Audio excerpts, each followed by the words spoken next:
Partnerem audycji jest firma Autenti, właściciel platformy do podpisywania dokumentów online.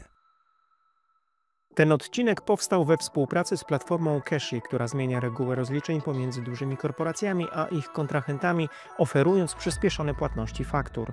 Sprawdź szczegóły na cashy.pl.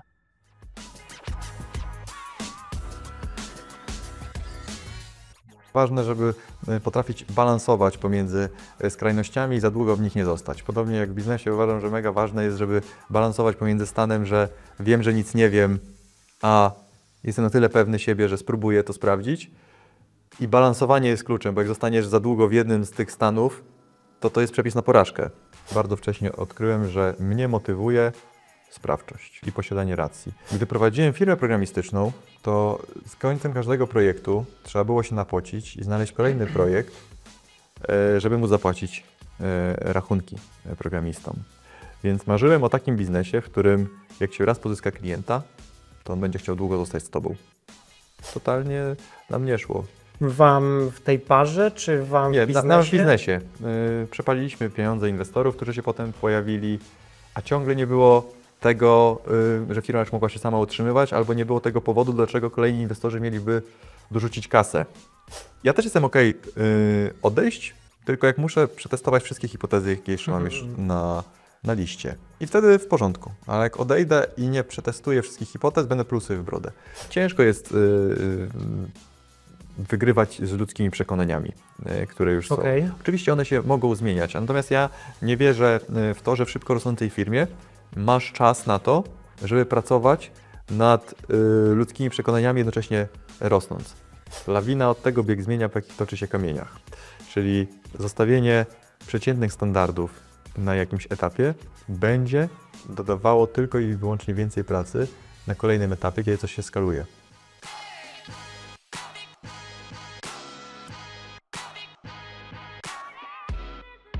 Witaj. Cieszę się, że zainteresował Cię ten materiał. Stworzyłem ten podcast dla Ciebie, byś mógł budować i z sukcesem rozwijać swoje biznesy.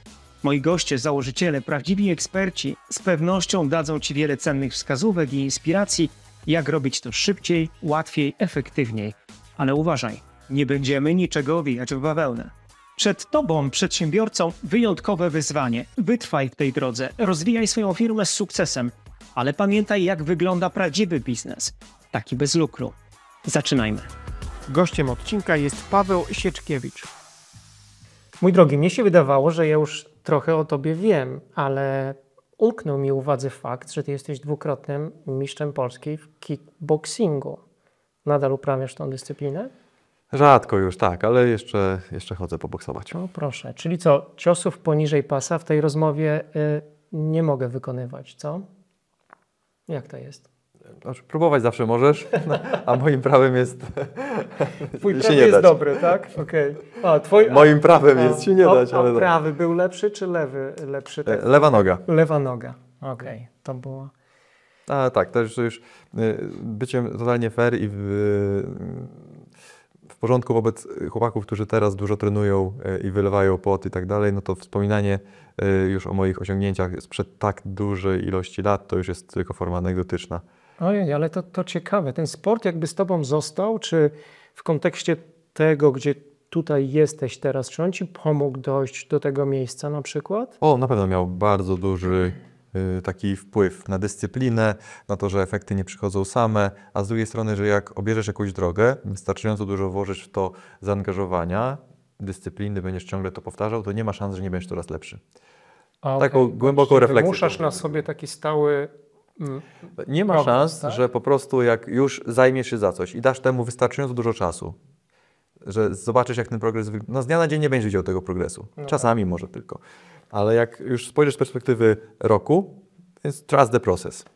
Okej. No to powtarzam mojej 17-letniej córce, która już od 13 lat trenuje tenis, że wcześniej czy później zobaczy bardzo konkretne korzyści i profity z tego wynikające właśnie. Wiesz co, sport w wielu przypadkach to jest zdrowie utracone, więc nie wiem, czy to zależy. Chyba ważne, żeby potrafić balansować pomiędzy skrajnościami i za długo w nich nie zostać. Podobnie jak w biznesie uważam, że mega ważne jest, żeby balansować pomiędzy stanem, że wiem, że nic nie wiem, a jestem na tyle pewny siebie, że spróbuję to sprawdzić.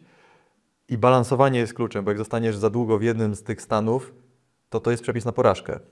Bo jak za długo będziesz zbyt pokorny, wiem, że nic nie wiem, no to nigdy nie odważysz się czegoś zrobić, a jak będziesz za dużo czasu pewny siebie, ufam swojej intuicji i robię, bez sprawdzania, że może czegoś nie wiem, no to też jest przepis na porażkę. Więc staram się balansować pomiędzy takimi skrajnościami. Sport uczy też pokory, to prawda. Twoim mottem wciąż jest cytat z Mike'a Tysona. Wszyscy mają plan, dopóki nie dostaną w mordę. Nie, ja mam dużo cytatów. Nie ma tak, że mam jakieś motto, które bym sobie gdzieś wyrył na poszetce i z nim chodził. A dlaczego ten akurat jest jednym z ulubionych? Dlatego, żeby mieć wątpliwość, kiedy wszyscy oprócz siebie uśmiechnięci idą, po to, żeby spojrzeć, a co w przypadku, jeżeli jednak to, co słyszysz, że przychodzi do ciebie pracownik, który opowiada o tym, że już na pewno się uda i tak dalej, po to, żeby zasiać tą nutkę niepewności, żeby właśnie przejść na tą drugą perspektywę, a może wiem, że nic nie wiem. I jak wtedy się zachowamy? Super jest myśleć o tym, co zrobię, jeżeli coś się wydarzy, już kiedy jeszcze tych emocji nie ma, kiedy nie ma tego całego nawarstwienia stresu związanego z sytuacją jakąś na przykład krytyczną, która się właśnie wydarzyła. I to w moim życiu bardzo dużo odgrywało rolę. Czytałem dużo książek biograficznych po to, żeby zastanowić się też, jakie rzeczy często w życiu ludziom się wydarzają, do jakich to niesie efektów i czy to dla mnie jest wzorzec czy antywzorzec. Czy z dużym prawdopodobieństwem to się wydarzy w moim życiu i jaką decyzję bym wtedy chciał podjąć. A czy ja dobrze rozumiem, że ty się tak trochę permanentnie na własne życzenie wyprowadzasz z tej strefy komfortu? No bo właśnie nie wiadomo, jak te sprawy się ułożą jutro, w związku z czym trzeba być cały czas w jakiejś gotowości do tego, żeby sobie ten scenariusz nadchodzącego dnia... Tylko ja mam ku temu właśnie cel bycia w komforcie, bo ja się wolę dzisiaj wyprowadzić z tego niekomfortu w taką formę, a co by było gdyby, po to, że wyjmuję z szuflady gotowy scenariusz, już przygotowany wcześniej. Kiedy coś się wydarzyło i to stawia mnie wtedy w dużo bardziej komfortowej sytuacji wobec osób, które tego scenariusza nie mają. To prawda. Super. Więc jeżeli miałbym teraz jakieś dać motto, to teraz na pewno coś, co dużo bardziej mi przyświeca na co dzień, to jest, że easy decisions, hard life.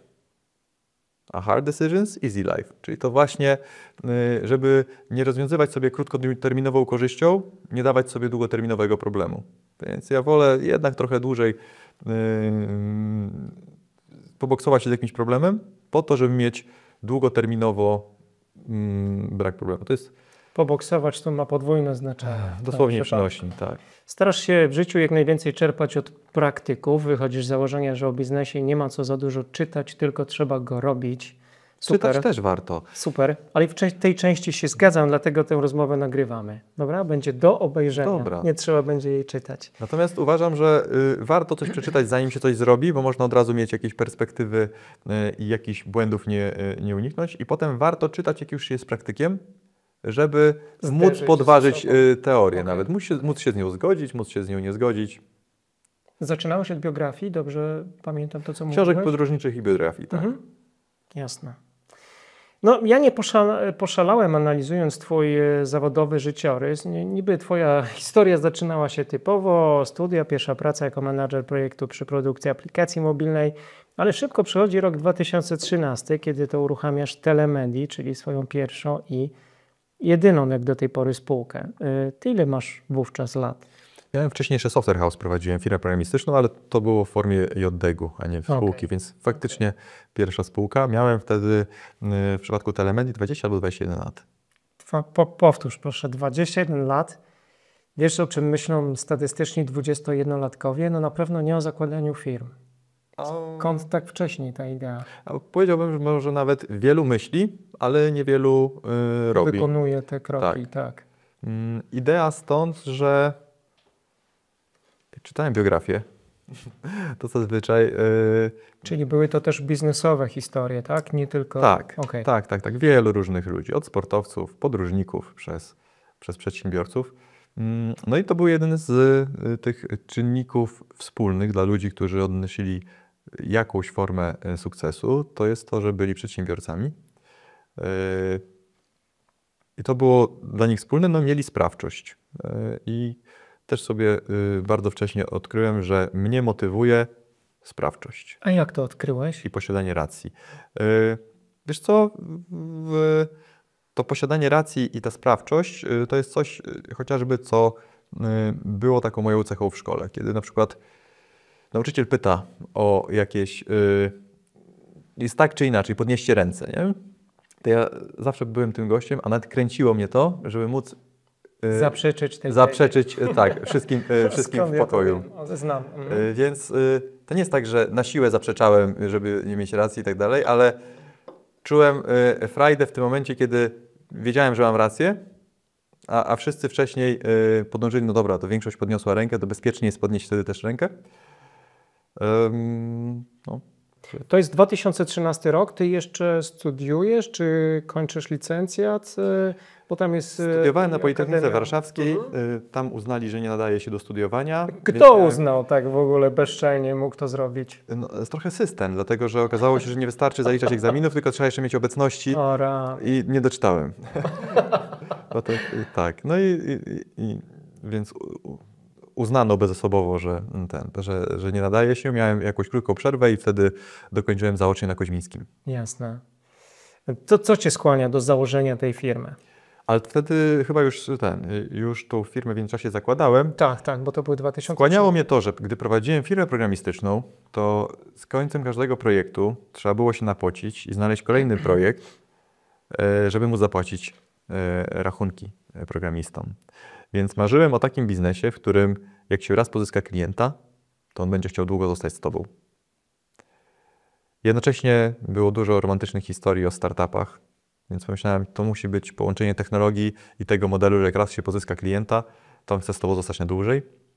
Więc szukałem takich pomysłów. W takiej mojej drodze trafiłem na imprezę, tak zwany Startup Weekend, gdzie znajdowały się osoby, które miały pomysł na biznes, które potrafiły robić technologię i łączyli się w grupy. Tak poznałem mojego wspólnika, który przyszedł z tym pomysłem. Piotr Słomiana, tak? Tak jest, który przyszedł z tym pomysłem i postanowiliśmy razem pracować. I dostaliśmy się do akceleratora w Pradze Czeskiej, tam spędziliśmy rok takiego naszego biznesowego Erasmusa.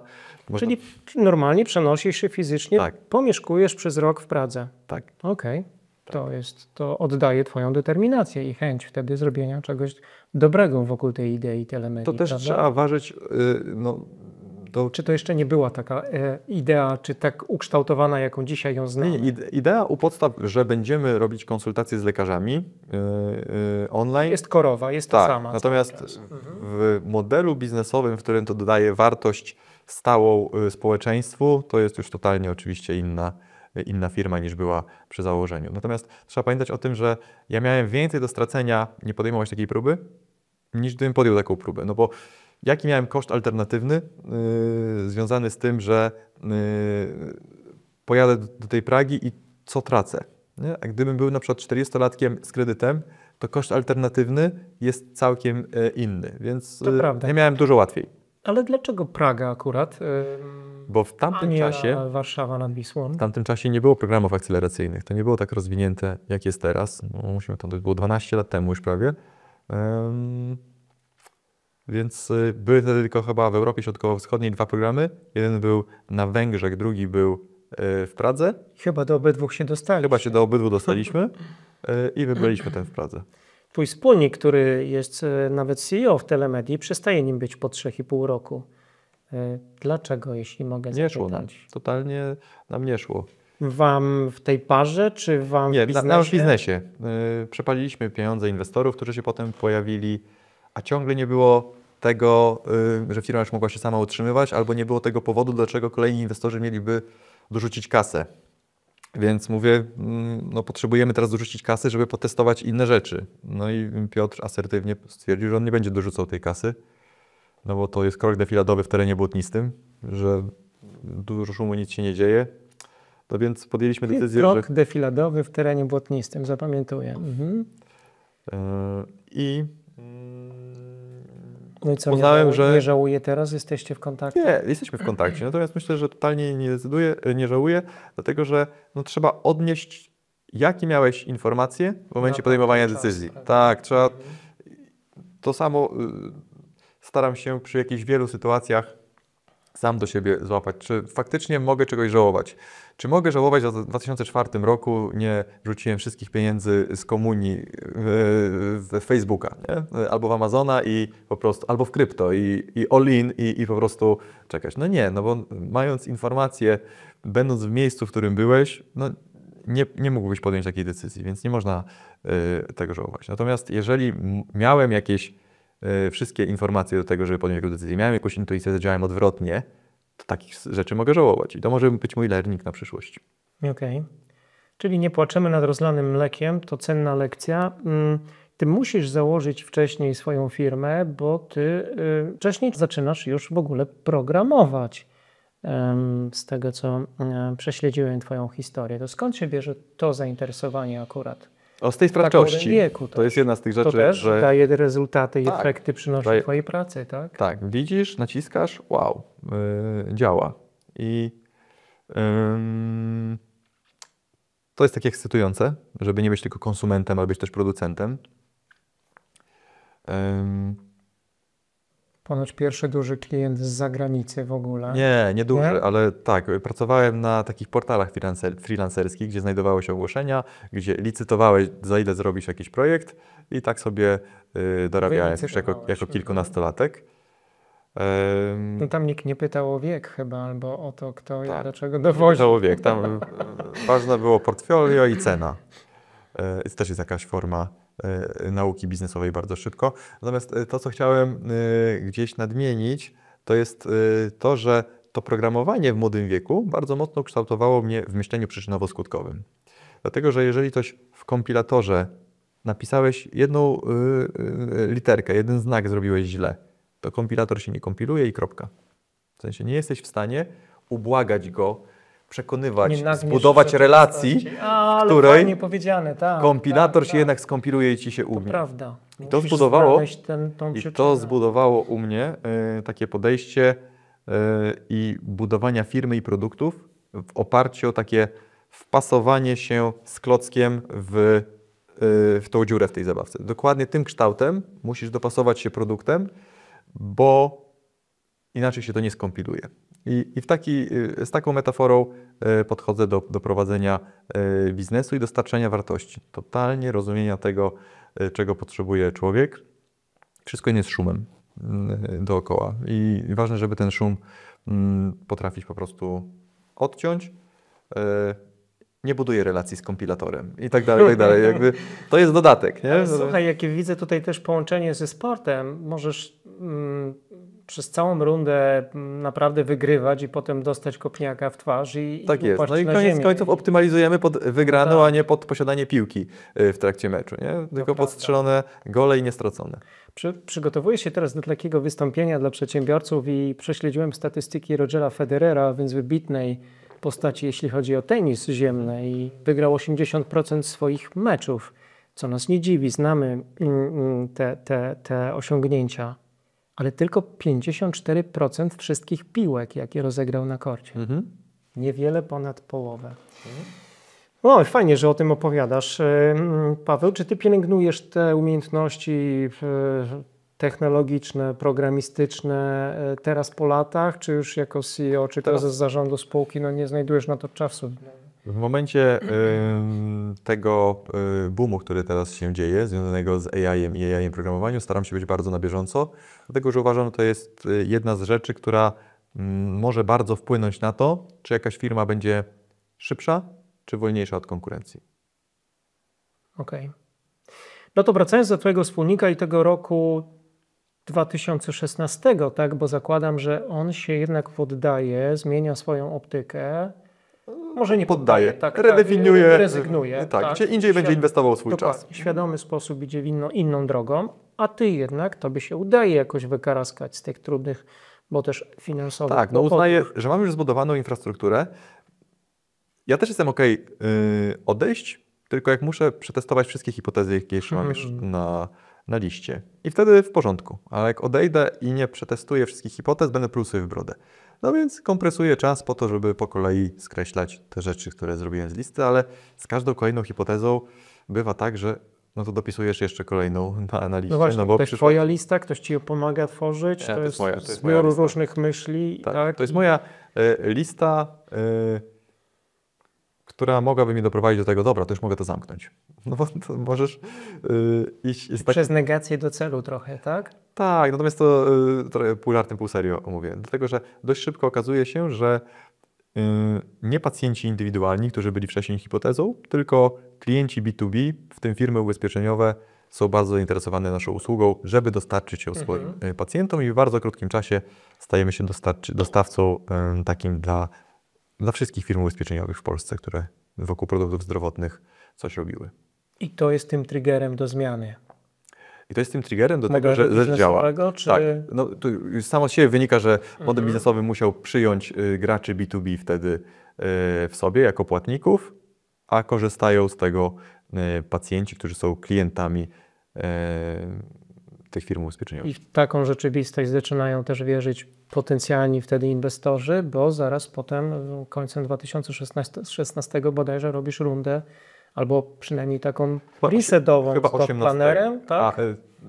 Z Docplaner to są jeszcze te czasy, kiedy to było przed właśnie odejściem wspólnika. Okay. Kiedy próbowaliśmy tego modelu B2C. To tamte pieniądze paliliście. Tak, tamte pieniądze. Aniołów biznesu, do tego Docplanera i nie żarło. Natomiast gdy spółka już w tym nowym modelu zaczęła się fajnie rozwijać. I wtedy jest presji z Black Persami w 2019 tak roku. Okay. Tak. To jest ten moment, po którym wiesz, że ta idea ma sens jednak, że jest skazana na sukces, czy jeszcze za wcześnie na takie świętowanie? Za wcześnie, dlatego że znowu pomiędzy dwoma skrajnościami. Z jednej strony widzisz, że coś działa, z drugiej strony jesteś już parę kroków do przodu, wybiegasz, że to nie jest coś, co będzie rosło do sufitu, dlatego że to ma jest ograniczona ilość firm ubezpieczeniowych, ich pacjentów, którzy mogą korzystać z danej usługi, to już musimy być w tym świecie co dalej. I dalej dołożyliśmy do tego świat stacjonarny, czyli wizyty stacjonarne dla firm ubezpieczeniowych. Z powrotem wyszliśmy po czasie COVID-u, kiedy dla pacjentów stało się jasne, że jednak można rozmawiać z lekarzem online. Z powrotem wyszliśmy na rynek B2C i wtedy już to działało. Też przy tej części kosztów stałych pokrytych przez dużych partnerów. I tak jesteśmy dziś, kiedy definiujemy się jako firma asystans medycznego, czyli ta firma, która odpowiada za operacje, za te czynności, które dzieją się w tle, kiedy firma ubezpieczeniowa sprzeda pakiet zdrowotny do jakiejś firmy czy do jakiegoś pacjenta, ktoś to musi obsługiwać i jesteśmy my, z naszych wyliczeń jesteśmy największą tego typu firmą w regionie, biorąc pod uwagę asystans medyczny. No i to już jest bardzo fajna, ciekawa, interesująca też z punktu widzenia potencjalnych korzyści historia, w którą wierzą kolejni, bo jeszcze w recenzji Twoich inwestorów jest rok 2021, a więc niespełna 2 lata później robisz serię A, 25 milionów złotych kapitału zbierasz od zacnych inwestorów. Ten kapitał jest potrzebny wówczas na co? Na dwie hipotezy. Jedna hipoteza to jest ten rozwój w świecie fizycznym, czyli żeby być nie tylko graczem telemedycznym, ale też graczem, który ma ten dostęp do wizyt stacjonarnych, do badań laboratoryjnych i tak dalej, a z drugiej strony próbujemy wyjść za granicę, czyli skopiować to, co się udało nam zbudować w Polsce, też na innych rynkach.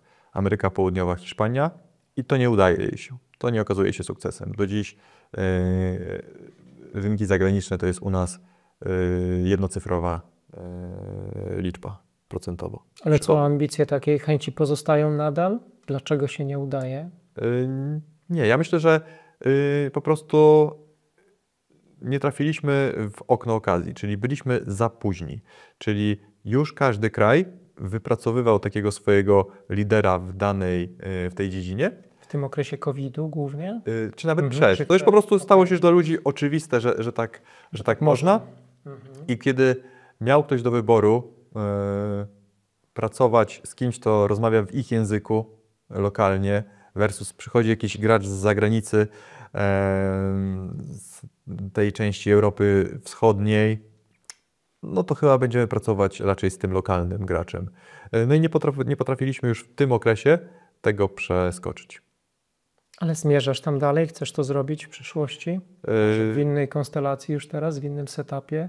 Myślę, że poszliśmy jasno w tą stronę głębokości, czyli żeby być graczem, który rozwiązuje dużo głębiej ilość problemów w ramach jednego kraju geografii. Czyli ciągle jesteśmy aktywni na kilkunastu rynkach, posiadając aktywnych klientów. To jest rentowna część biznesu, natomiast obsługujemy klientów, którzy sami do nas trafią bez aktywnej sprzedaży.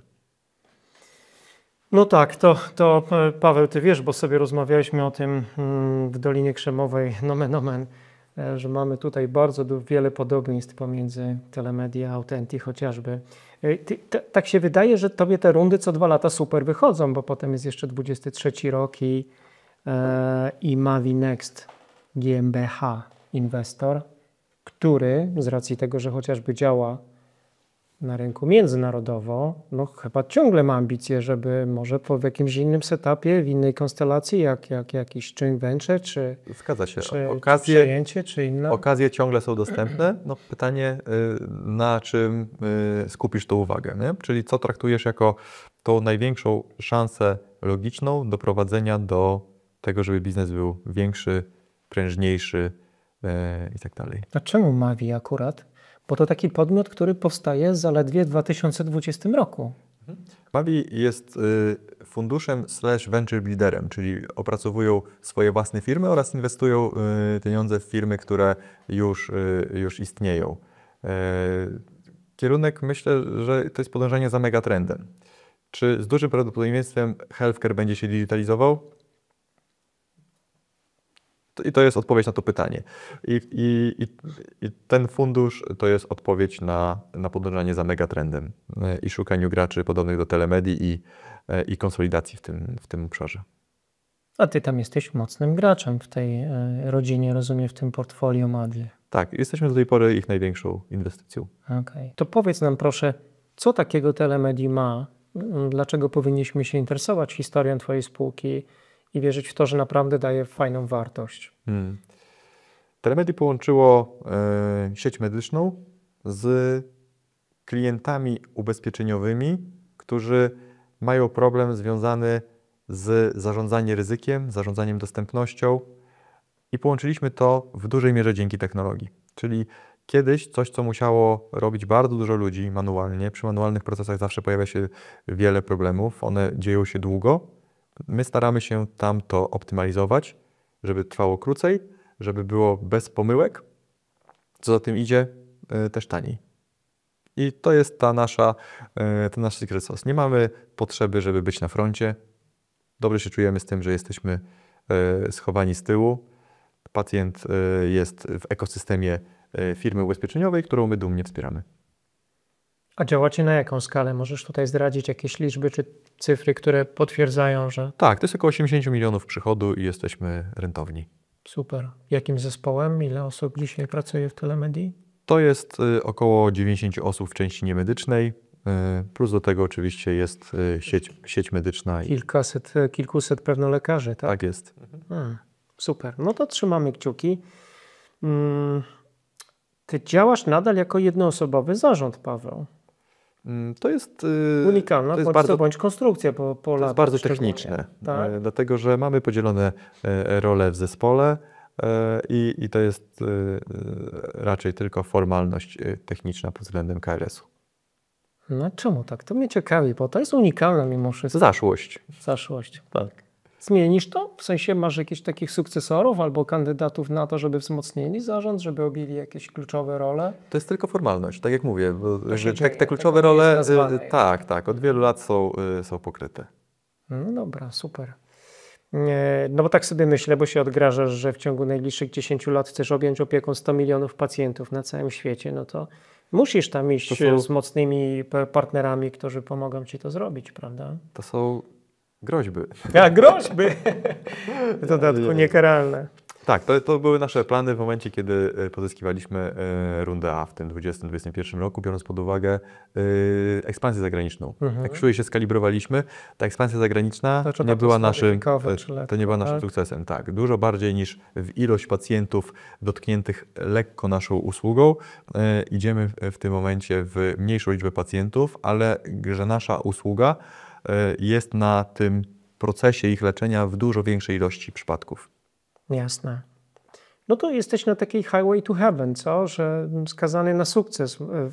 Tak mnie się wydaje, jestem laikiem, ale widzę, jak zmienia się rynek. Uważam, że Więc myślę sobie, że takie firmy jak twoja, no po prostu muszą odnieść sukces. Uważam, że w branżach innowacyjnych jest kilka wektorów, które mogą ci pomagać oczywiście, że jest jakiś trend, który wieje ci w żagle, natomiast są inne rzeczy, które sprawiają, że te wektory mogą być wprost przeciwne. I ciągle trzeba być czujnym pod względem konkurencji, że przyjdzie ktoś, kto zrobi to po prostu lepiej i rynek będzie głosował portfelem, żeby korzystać z danego rozwiązania. Specyfika naszej branży regulowanej ma też to do siebie, że burzysz swego rodzaju status quo, czyli jak to było do tej pory i zaczyna się w wielu głowach pojawiać znak zapytania. I twoi konkurenci z branży regulowanej mają albo możliwość konkurowania z tobą na innowacje, albo na legislację.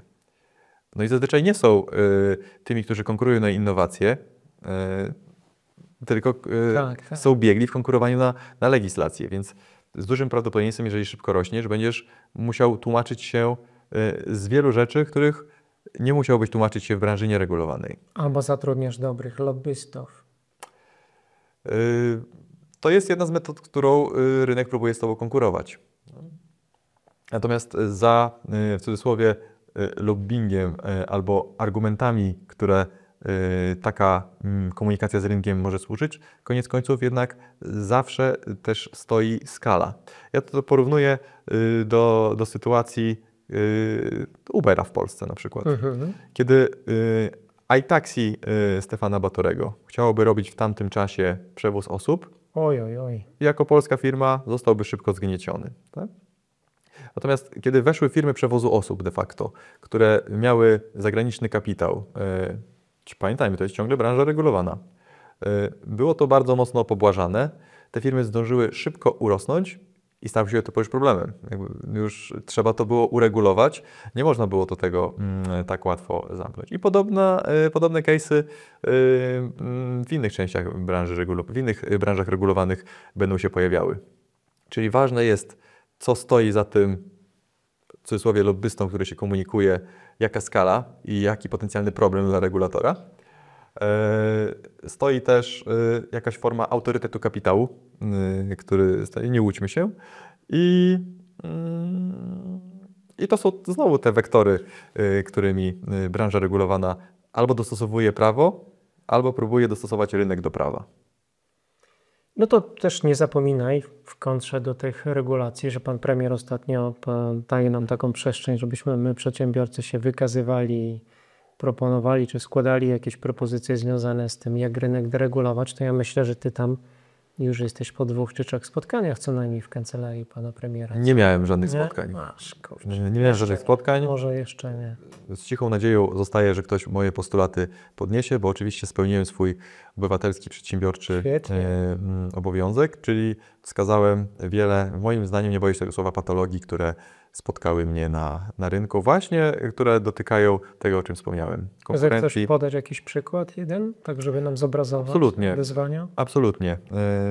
Decyzja urzędnika, która może być prowadzona szybciej, niż w ogóle urzędnik ma czas na rozpatrzenie odwołania od tej decyzji. To sprawia, że nigdy nie masz możliwości odwołać od tej decyzji, bo wtedy urzędnik powie, no ale ona już weszła w życie i już się minęło. Inny przykład, kiedy to urzędnik może w ogóle czasu na odwołanie nie wziąć pod uwagę, bo jak nie odpowie, to nic się z tym nie dzieje.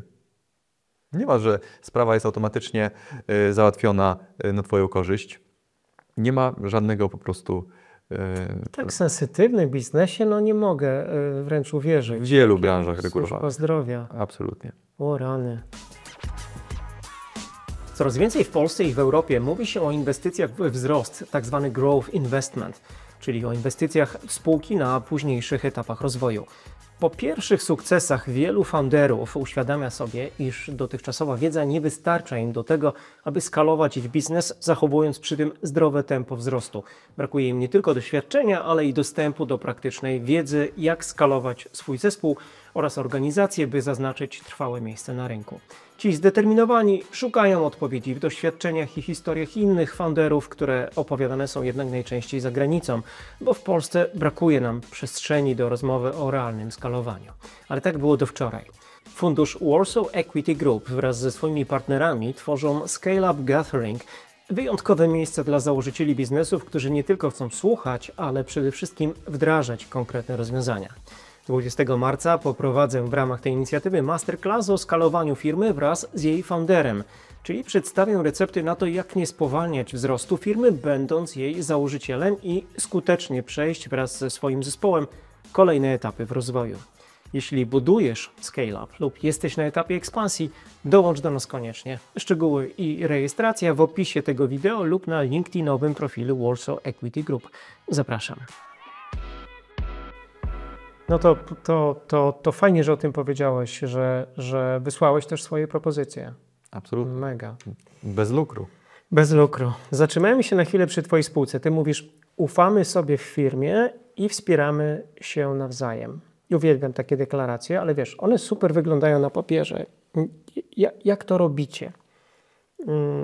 Że to nie są wyłącznie deklaracje, a tam konkretne działania, tak? No, zdradzisz nam właśnie taką swoją sekretną Ja lubię receptę metaforę na zbudowanie tego zaufania w teamie przede wszystkim. Lubię metaforę szatni sportowej w przerwie meczu.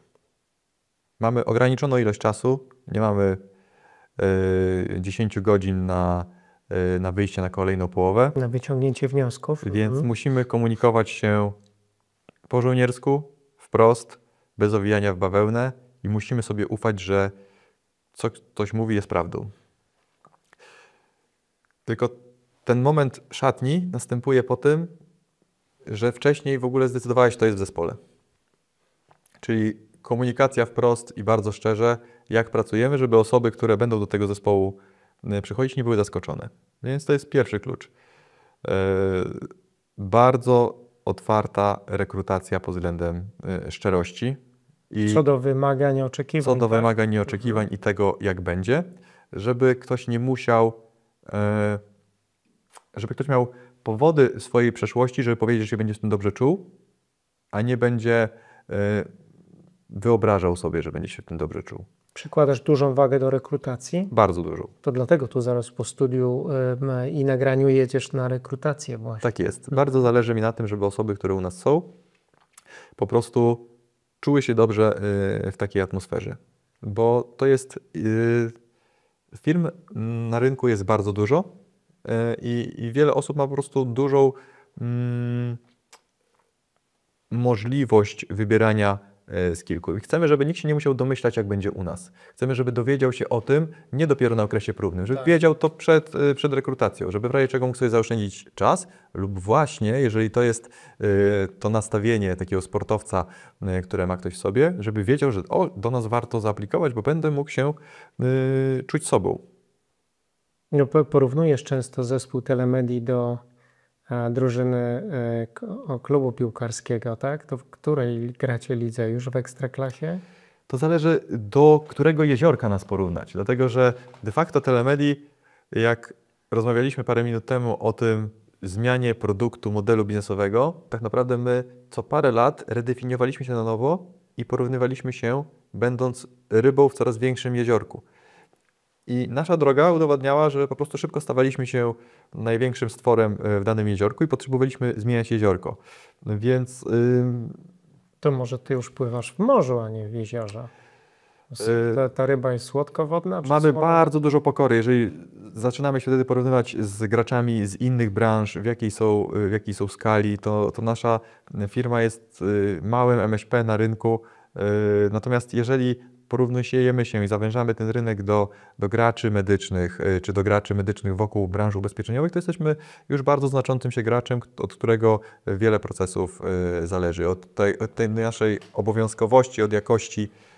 I wszyscy, którzy dochodzą do firmy, muszą być tego świadomi, że ta nasza empatia wobec klientów musi się wyrażać w naszym codziennym postępowaniu. A ty sam w tym klubie piłkarskim jesteś jak prezes klubu, kapitan, trener? Ja jestem grającym trenerem, czyli na pozycji, której jakiejkolwiek trzeba być. Pozycji? To ciekawe.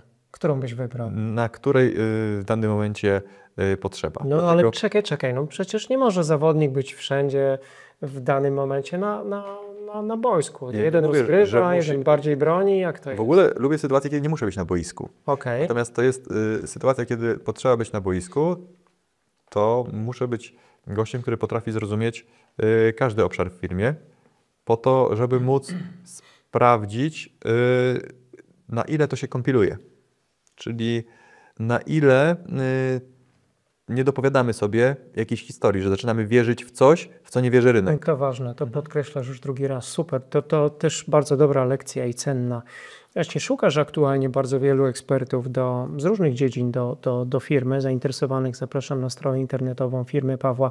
Samego prezesa poznajecie, więc dokładnie wiecie, czego się spodziewać po Telemedii. A z jakimi ty ludźmi lubisz pracować? Kogo zapraszasz do współpracy? Jakie oni cechy czy no tak, atrybuty powinni posiadać? Tak, bardzo lubię ludzi, którzy stoją w prawdzie, czyli ludzi, którzy potrafią podróżować między tymi dwoma stanami, o których na początku rozmawialiśmy.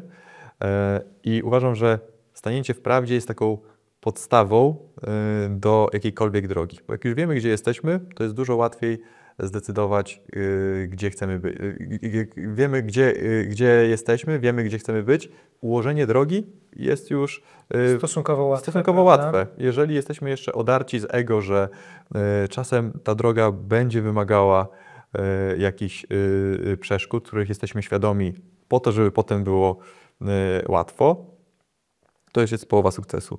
Więc szukam też ludzi ambitnych, takich, gdzie ta ambicja jest wewnętrzna, bo wierzę w to, że trener Apoloniusz Steiner nie chciał bardziej dla Małysza, żeby był mistrzem świata, niż sam Małysz. Więc szukam ludzi, którzy mają tą wewnętrzną ambicję, wewnętrzną energię. Bardzo wierzę, że to, ile z siebie dajesz, jest swego rodzaju miksem tego, no jakie masz z jednej strony takie brain capacity, czyli ile potrafisz przyjąć do głowy i to z tego syntezować, ale druga rzecz to jest to, ile masz energii. Ile masz takiej energii wewnętrznej, no bo świat zewnętrzny drenuje z ciebie tą energię albo ci ją podładowuje, ale jaki masz powerbank do tego działania? Czy ty potrzebujesz, żeby jednak to firma cię ładowała, czy ty jesteś jednym z tych akumulatorów do firmy? Czyli szukasz akumulatorów, Paweł. Ten miks to jednocześnie osób, które potrafią ten akumulator sobie podładowywać. Okej. Bo bycie samym akumulatorem, ciągle rozładowanym i super, jeżeli praca daje tą motywację, jest tym akumulatorem. Zrobienie świetnych rzeczy, satysfakcja klientów, satysfakcja ze zrobienia, a nie samego robienia, to jest coś, co nas, myślę, spaja. Jest jeszcze jedna deklaracja, za którą bardzo Cię lubię. Na stronie internetowej Telemedii znajduję takie hasło: koniec z szefami, którzy nie słuchają świetnych, świeżych pomysłów. Koniec z kierownictwem, które utknęło w swoich schematach i nic nie może zmienić. Mega. To jest bardzo Jaka wymagające. była droga do takich przekonań? To jest- Doświadczyłeś kiedyś takich historii właśnie, że dzisiaj wystawiasz je na front i mówisz: nie, u nas będzie inaczej? Nie, to jest aspirujące. Chodzi o to, żeby pamiętać w drugą stronę. Natomiast powiem Ci o refleksji, która przychodzi mi w ostatnich jednak miesiącach, że to czasem bywa Blokerem jakimś? skrajnie też wymówką w drugą stronę. Dlatego, że ludzie często lubią być słuchani, niezależnie od tego, czy ich pomysły z punktu widzenia praw przyrody są sensowne. I to jednak jest bardzo dużym wyzwaniem, żeby potrafić w organizacji komunikować, że jeżeli spiera się opinia versus opinia, to powinna wygrać opinia z wyższą wiarygodnością na podstawie dokonań. Natomiast jeżeli jakakolwiek opinia zderzy się z danymi, to te dane powinny wygrać z opinią. Więc zamiast marnować czas na spieraniu się z opinią z kimś o wyższej wiarygodności, to osoba o niższej wiarygodności zdobytej w danej firmie powinna jak najszybciej przyjść z jokerem w postaci danych. Natomiast ludzie bardzo często satysfakcjonuje ich posiadanie wewnętrznego przekonania, że mają rację bazując na opinii. To jak to zmieniasz? Jak to próbujesz modyfikować? Jako lider jednak założyciel tej firmy, prawda? To dosyć istotne, bo to ty budujesz tą kulturę tak naprawdę firmy. To jest, znowu cofniemy się, kto jest w firmie i jakie ma przekonania, kiedy już do niej wchodzi, bo pewnie ciężko jest wygrywać z ludzkimi przekonaniami, które już są. Oczywiście one się mogą zmieniać, natomiast ja nie wierzę w to, że w szybko rosnącej firmie masz czas na to, żeby pracować nad ludzkimi przekonaniami, jednocześnie rosnąc.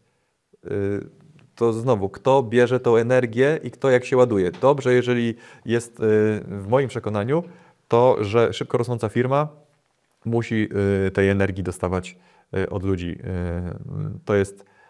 To jest ta jedna perspektywa. Druga perspektywa to jest, im bardziej nie dajesz kłód pod nogi w dostępie do tych danych, no tym większa szansa, że ktoś z łatwością po nie sięgnie. Tak? Tak.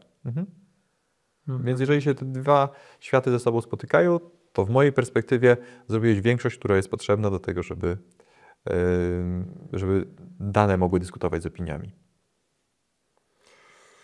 Pamiętasz taki najtrudniejszy moment w swoim biznesie, jak do tej pory? To był właśnie ten związany z brakiem tej płynności, te trudne lata, tam 2016-19?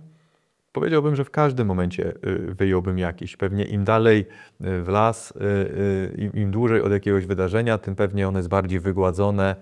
Natomiast gdybym się przeniósł emocjonalnie w dany moment, to byłoby ono bardziej wypuklone. Ja myślę, że firma miewa problemy wewnętrzne i zewnętrzne. I te wewnętrzne są o tyle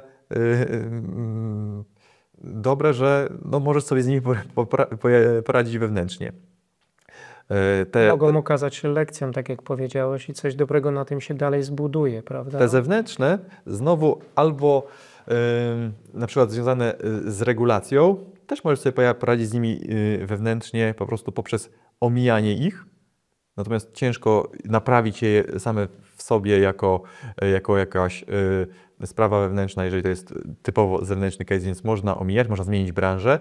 Natomiast jak już definiujesz się, że chcesz być w jakiejś branży, to stwierdziłbym, że te problemy, na które nie masz wpływu, są tym najtrudniejszym aspektem. Dlatego, że bywają niezrozumiałe, bywają znienacka. Tak. A te z tymi wewnętrznymi, w takim razie, na które masz wpływ, jak sobie radziłeś wtedy? Czy z jakimś takim kluczowym momentem, trudnym momentem?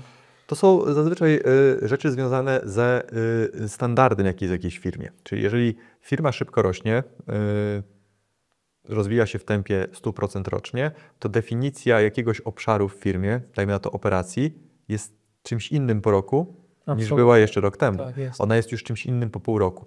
I uważam, że jedną taką z kategorii spraw jest umiejętność przez ludzi kontestowania satysfakcji z tego, co się zrobiło. Kiedy otoczenie się zmienia, proces, dla którego przy wolumenie 100 jednostek jedna sztuka błędu to był 1% błędu, to jeżeli ten wolumen rośnie do 10 000 jednostek, to tak naprawdę okazuje się, że ten proces przepuszcza wiele problemów, jest dziurawy jak sito. Coś takiego nazywaliśmy, że jest good enough, to przy większym wolumenie przestaje. I najgorsze jest wtedy, kiedy to brain capacity osób nie nadąża przed skalą, tylko musi ją gonić i cały czas gasić pożar, jednocześnie próbując zmieniać proces. Wtedy ciężko o satysfakcję z pracy. No ale to bierzesz wtedy takiego człowieka, jakiegoś lidera w swoim teamie, bo na pewno takich masz wielu i jednak no, przynajmniej wydawałoby się, że może byłoby to słuszne, pozwolić mu się rozwinąć, jakoś urosnąć, nadrobić te zaległości. Jak to robić? No, pytanie, czy masz czas? Ty jako organizacja. Okay. Jaki jest koszt związany z niezadowoleniem klientów? Jaki jest koszt związany z brakiem empatii wobec klientów? Bo czy klient zrozumie, że ty właśnie dajesz komuś szansę, żeby się nauczył, nieokreśloną w czasie, jest to podejmowanie ryzyka kosztem swoich klientów. Czyli przychodziło ci jednak zwalniać pracowników też z tego powodu, że nie nadążali. Tak, no i każda sytuacja, kiedy dzieje się to za późno, jest tak naprawdę koniec końców odpowiedzialnością prezesa. No tak. Albo musisz dopasować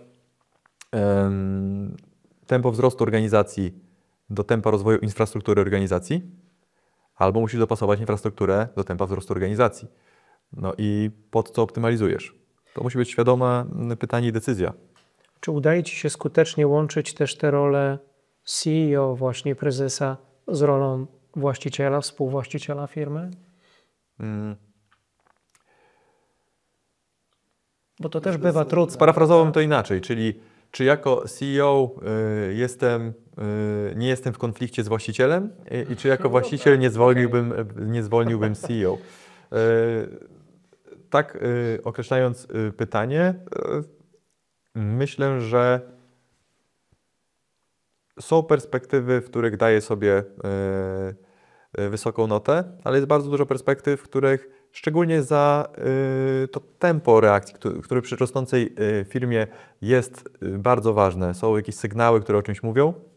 Zazwyczaj decyzje albo diagnozy są trafne, natomiast to reakcje tempo reakcje przychodzą zbyt późno. I co wtedy? Bijesz się po łapach, czy po prostu Wyciągasz wnioski. Okej. Następnym razem robisz inaczej, tak? Tak.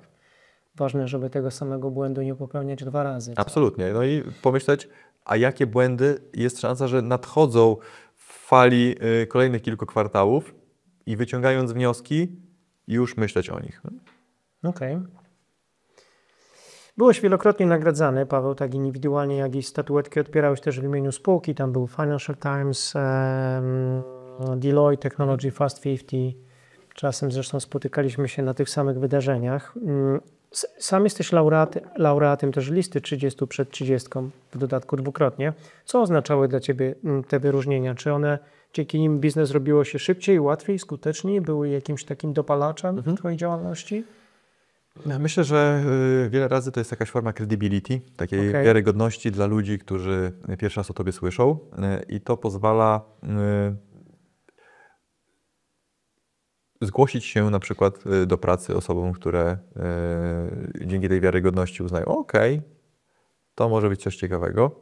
Pozwala też z większym prawdopodobieństwem umówić się na spotkanie z kimś, kto jak o Tobie usłyszy z takiego źródła, to pomyśli, no dobra, jest to jakaś forma signalingu, że może warto poświęcić komuś czas.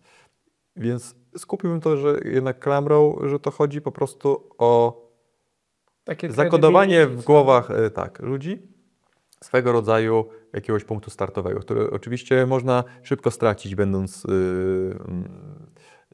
nie tym, co się sobą reprezentuje. Tak, te wyobrażenia mogą być inne niż realne później oblicza, nie? No ale fajnie, to co mówisz, że to taki ktoś inny powiedział o Pawle już wcześniej dobrze, albo go nagrodził, czy wyróżnił, w związku z czym to musi być jakiś gość, nie? W sensie... Coś on tam wie, coś umie, coś potrafi. Buduje to ciekawość i jest większa szansa, że ktoś będzie tę ciekawość chciał sprawdzić w praktyce, tak. Jasne. To jeszcze kilka Twoich wypowiedzi, z których poproszę Cię, abyś się nam tutaj wytłumaczył. Oto pierwsza. W 1 godzinie, Ty już o tym wspominałeś, powinieneś zakładać kapelusz o nazwie Wiem, że nic nie wiem, a w następnej ten z napisem Wiem, jak wywrócić stolik w tej branży. I tak na przemian radzisz. Podasz jakiś przykład, żeby zrozumieć tą intencję? W momencie, kiedy startowaliśmy, Piotr, czyli mój wspólnik, miał rodzinę lekarską, ale sam nie był lekarzem. Ja też nie byłem lekarzem. Potrzebowaliśmy sprawdzić wiele hipotez, wiele takich przekonań, którymi żyje branża, a jednocześnie nie mogliśmy w nie uwierzyć, no bo nie dałoby się zrobić jakiejś innowacji, idąc po śladach innych dookoła. Więc to były kwestie związane z umiejętnościami lekarzy co do komputera, to były kwestie związane z tym, w jakim czasie da się coś zbudować i tak dalej. Druga wypowiedź Twoja. Warto mieć szerokie horyzonty, ponieważ okazje przychodzą do przygotowanych. No, to bardzo lubię. No, nie pamiętam, kiedy to powiedziałem, ale przytaknąłbym. Potwierdzasz. Tak. I uważam, Nic że się zmieniło z czasem. Że okazje też są jak autobus. Jak się jakieś nie wykorzysta, to jest szansa, że przyjdzie kolejna. Natomiast niewykorzystywanie okazji jako window opportunity, to trzeba pomyśleć o tym, kto tą okazję wykorzysta. Jeżeli będzie to Twoja konkurencja, to niewykorzystanie jakiejś sytuacji może być właśnie tym, że długoterminowo będziesz musiał z kimś dłużej walczyć, bo właśnie ktoś sobie na podstawie tego złapał dużo tlenu. No tak, no spóźnisz się na jeden autobus, nie weźmiesz tego drugiego, w końcu nie dojedziesz tak na czas do tego miejsca przeznaczenia. No i ostatnia, jeszcze jedna. Radź się innych, ale właściwych ludzi. Właściwych, czyli jakich? Absolutnie. Do tego szumu bym porównał. No, nie ma tu słuchać szumu, bo on może tylko w złą stronę cię zdefiniować. Ja lubię rozmawiać z dwoma rodzajami ludźmi, albo tych, którzy już tam byli, to jest ta perspektywa, wiem, że nic nie wiem, oraz tych, którzy mają bardzo stromą krzywą uczenia się, którzy jeszcze tam nie byli, ale mają bardzo duże szanse do tego, żeby coś zakwestionować. Więc bardzo lubię z tymi dwoma skrajnymi przedstawicielami tych obszarów rozmawiać, bo to mi pozwala syntezować wewnątrz jakąś opinię na dany temat. Czyli masz jakichś takich doradców, mentorów, jakichś przewodników właśnie, z którymi ciężko to nazywać. Zderzasz? Mam network po prostu, z którym odbijam dużo przemyśleń. Zainspirowany lekturą biografii tych, które czytałeś wcześniej, zapisywałeś ponoć swoje przemyślenia i potencjalne też swoje reakcje na różne sytuacje. Z czasem wracasz do tych zapisków, bo ja takowe też prowadzę od wielu lat. Dawno tego nie robiłem. Myślę, że z kilka lat temu tak robiłem dla takiego modelu mentalnego kilkunastolatka, teraz już tak za dużo razy nie robię. Dlatego może, że już wiele tych, dużo z tych historii już się po prostu sprawdziło, zweryfikowało i teraz nie mam za dużo takich kolejnych, które sobie mogę zapisywać. A taka największa zmiana, jaką widzisz u siebie na przestrzeni ostatnich lat właśnie w roli już menadżera, lidera projektu, to jaka? Możesz powiedzieć nam, czego się w największym stopniu nauczyłeś, czego doświadczyłeś? Umiejętność odpuszczania okazji. Okej. Wszędzie było ich dużo? Dlatego, że za każdą okazją będzie szedł jakiś effort, jakieś complexity, jakieś kompleksowość w budowaniu firmy i to będzie samo w sobie miało koszt. Więc Świetna rada też. Akurat dochodzimy do takiego momentu, w których proszę moich gości, by podzielili się taką radą czy dwoma dla przyszłych czy obecnych przedsiębiorców. Ty już ich wiele tutaj powiedziałeś, ale gdybyś mógł jeszcze na coś naszą uwagę zwrócić szczególnie, gdybyśmy się znajdowali kiedyś w podobnych sytuacjach, gdybyśmy budowali, tworzyli firmę. Umiejętność odpuszczania to jest coś, co super ze mną rezonuje. Sam praktykuję Essentialis już 4. rok, to wcale nie jest łatwe. Umiejętność takiego podwójne Pareto, czyli 2 razy 80-20, żeby złapać te 20%, które da 80% efektu i jeszcze raz Pareto, jeszcze z tych 20%, jeszcze raz te 20%, które da 80% efektu.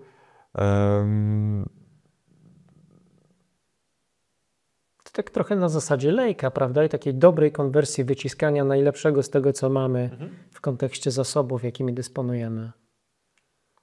No i oczekiwanie wysokich standardów od ludzi na danym etapie, na jakim się jest. Dlatego, że lawina od tego bieg zmienia, po jakich toczy się kamieniach. Czyli zostawienie przeciętnych standardów na jakimś etapie będzie dodawało tylko i wyłącznie więcej pracy na kolejnym etapie, kiedy coś się skaluje. Super. Odpuszczanie krótkoterminowo powoduje długoterminowy problem. No tak. To ja jeszcze dodam na koniec jedną z Twoich wartości, która stoi na Waszej stronie internetowej, która mnie też urzeka. O nas świadczy nasza praca i zrobienie, a nie robienie. Jak chcecie poczytać, szanowni, więcej, to zajrzyjcie na stronę www firmy Pawła. A były takie momenty, w których myślałeś o rezygnacji z tej obranej ścieżki? Wiele razy myślę o rezygnacji z jakiejś ścieżki. No jeżeli jest dylemat, to jedną z dróg jest pójście w inną stronę, żeby nie kopać się z koniem. I takim czymś możemy też podciągnąć pod rezygnowanie z okazji. No bo jeżeli jest jakaś ścieżka, wymaga to zasobów. Okej, rozumiem, dziękuję. Natomiast teraz doprecyzuję, czy w ogóle w kontekście budowania telemedii miałeś kiedyś taki moment, co ja najlepszego zrobiłem, jak już ten rynek Cię regulował, albo jakieś inne historie i problemy przechodziłem? Gryzłeś się wtedy w język albo jakieś inne epitety padały i mówiłeś, no nie, bez sensu to było. Przecież mógłbym być świetnym właścicielem software house'u na dużą skalę. Wiesz co, przychodzą te refleksje z punktu widzenia takiej bezsilności. Dlaczego, pod co rynek optymalizuje, nie? Że w momencie, kiedy coś jest absolutnie niezrozumiałe z punktu widzenia takich regulacji na przykład, to jak mówiąc po staropolsku, no ręce opadają. No w sensie, kto to wymyślił? I są takie momenty, kiedy myślisz, no to pewnie nie jest przypadkowe. No ktoś tak zrobił, żeby tak zostało, no bo im bardziej to będzie bezwładne, tym mniejsza szansa, że coś się zmieni. I wtedy Wzdychasz, ale co? głęboki Ale ponieważ masz już ten scenariusz opisany, tylko musisz go wyciągnąć tam z którejś szufladki swojego biurka, no to już jesteś przygotowany też na te trudniejsze momenty, co? A gdybyś miał zaczynać coś zupełnie od nowa, coś, co nie byłoby telemedii, to co byś w życiu robił? Może byś nie był przedsiębiorcą, może byś został raperem, bo przecież miałeś i takie ambicje przez chwilę. Startowałem w bitwach freestyle'owych, tak. Ten gość startował w bitwach freestyle'owych, takich hip-hopowych, rapowych, jak... Tak, natomiast to Słuchałeś też... rapu w każdym razie. Absolutnie tak, ciągle zdarza mi się. proszę, Natomiast to nie jest coś, w czym znowu byłem nawet przeciętny, po prostu byłem. I to jest coś na przykład, czego nie toleruję w firmie. Po prostu bycia to jest za mało. Jasne. Więc nie lubię o takich rzeczach wspominać w formie jakichś wydarzeń, highlightów czy coś, no bo to nie jest spójne z tym, co ja No rozumiem, oczekuję sam od siebie. To poszalej przez chwilę i powiedz, nie ma telemedii, zaczynam coś, mam jakiś kapitał, jakieś oszczędności odłożone, idę coś nowego. Obserwuję branże, które uważam, że są duże i które będą miały duży tectonic shift, coś się tam dużego będzie zmieniało i obserwuję, jakie technologie pojawiają się na rynku, które do tej pory jeszcze nie są pojęte rozumem przez wszystkich. Paweł, ale to ciekawe, to zdradź I te nam dwie jakoś perspektywy, jedno. które... Nie mam takiej, nie mam tyle na to odpowiedzi. Opowiadam o moim po prostu modus operandi. Okej. Czyli perspektywa zmiany technologicznej w branży, która ma przed sobą bardzo dużą wzrostową historię. No dobra, a najciemniejsza strona przedsiębiorczości poza tymi regulacjami dla Ciebie? Najciemniejsza strona, poza regulacjami. Regulacje same sobie nie są złe. No tak. Przeregulowanie jest złe. Jest to prawda. Wykorzystywanie regulacji do konkurencji. Tak, To jest złe, patologiczne. Regulacje w jakiejś intencji powstają, natomiast wykorzystywanie ich w formie blokowania dostępu, co za tym idzie brak empatii wobec konsumentów, w tym przypadku pacjentów. Jeżeli istnieje jakaś technologia z punktu widzenia praw przyrody, którą można by było efektywnie obsługiwać pacjentów i blokowanie jej regulacjami, to moim zdaniem da się skwantyfikować ilość ludzi, którzy umierają z tego powodu przez brak dostępu efektywniejszego do lekarzy. Natomiast wracając do pytania, ciemne strony przedsiębiorczości związane są moim zdaniem z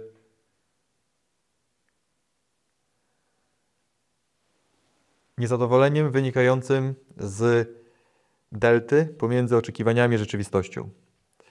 Jeżeli jako wizjoner te oczekiwania odjeżdżasz bardzo od rzeczywistości, tego jak wygląda sprawczość Twojej firmy, infrastruktury, Twoja sprawczość i powiększa się coraz bardziej ta perspektywa, jesteś po prostu w ciągłym niezadowoleniu odnośnie nawet dziecka, które stworzyłeś, jeżeli ktoś tak nazywa firmę.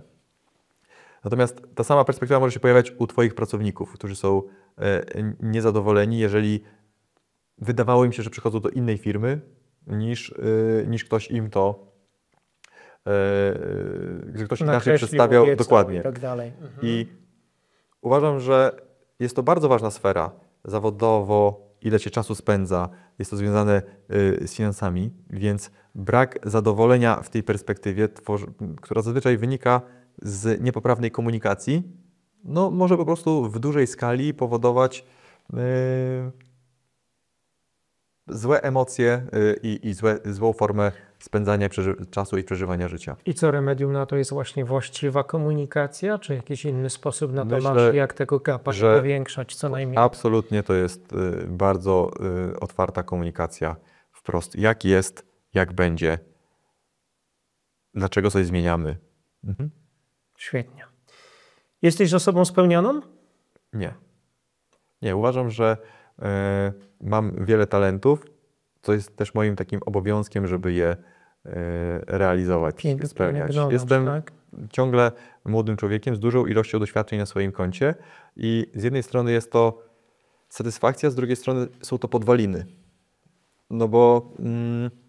To dokąd zmierzasz? Co cię teraz będzie spełniać? Nie wiem, moim taką gwiazdą polarną jest refleksja, że jeśli będę odchodził z tego świata, to czego będę żałował?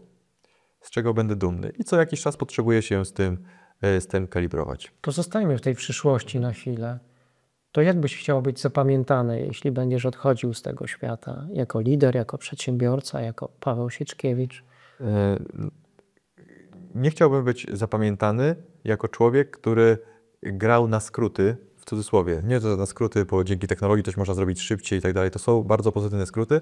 Nie chcę być zapamiętany jako człowiek, który szedł po trupach, czyli zadeptał kogoś sukces, by zbudować swój sukces w jakiś zły sposób. Chcę być zapamiętany jako człowiek, który potrafił wykorzystać swoje talenty na moment, gdzie się urodził geograficznie, w jakich czasach i że nie zakopał ich w ogródku. I stał w prawdzie. Gratuluję Ci wyboru. Ten czas spędzony z nami to była świetna inwestycja.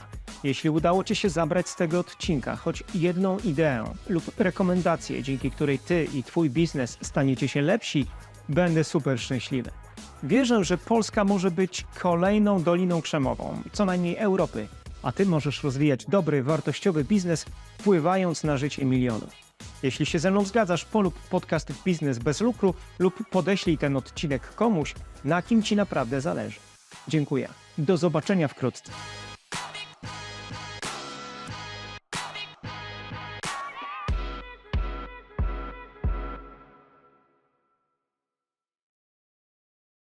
Ten odcinek powstał we współpracy z platformą Cashy, która zmienia reguły rozliczeń pomiędzy dużymi korporacjami a ich kontrahentami, oferując przyspieszone płatności faktur. Sprawdź szczegóły na cashy.pl. Partnerem audycji była firma Autenti, właściciel platformy do podpisywania dokumentów online.